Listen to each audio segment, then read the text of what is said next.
Allah itu ketika mentakdirkan sesuatu, ketika menetapkan sesuatu kepada siapapun, itu Allah tidak akan menanggungkan beban di luar batas kemampuan manusia.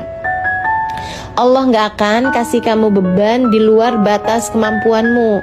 Allah itu bahkan ngasih sakit nih misalnya gitu ya, hanya yang sebatas mampu ditanggung sama orang.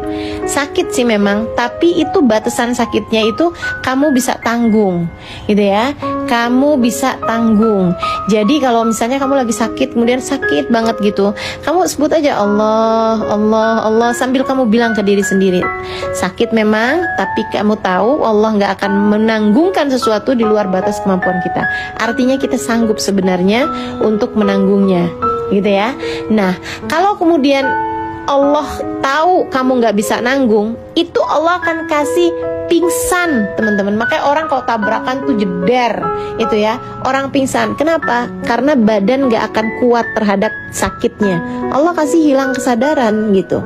Jadi Allah tuh memang nggak akan pernah ngasih sesuatu di luar batas kemampuan kamu, kemampuan badan kamu, kemampuan fisik kamu. Nah, yang kamu anggap bahwa saya nyerah, saya udah nggak sanggup lagi menanggung ini gitu, itu bukan pada batas kemampuan badan kamu atau kemampuan diri kamu, akan tetapi itu adalah pemikiran kamu, itu adalah ilusi, adalah halusinasi, adalah delusi yang disampaikan oleh pikiran kamu ke dalam diri kamu gitu.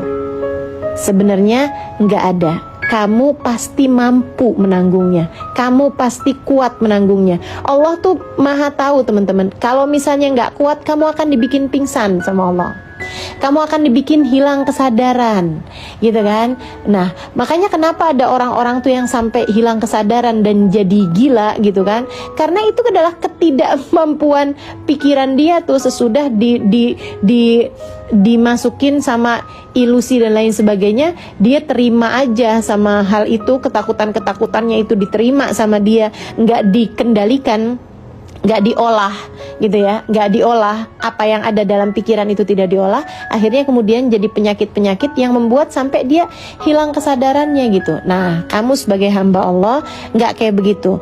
Kamu harus tahu bahwa yang pertama, semua takdir baik buruk semuanya datang dari Allah Subhanahu wa taala. Kemudian yang kedua, la yukallifullahu nafsan illa wus'aha. Allah tidak akan membebani siapapun di luar batas kemampuannya. Allah tidak akan membebani siapapun di luar batas kemampuannya. Allah tidak akan membebani diriku di luar batas kemampuanku.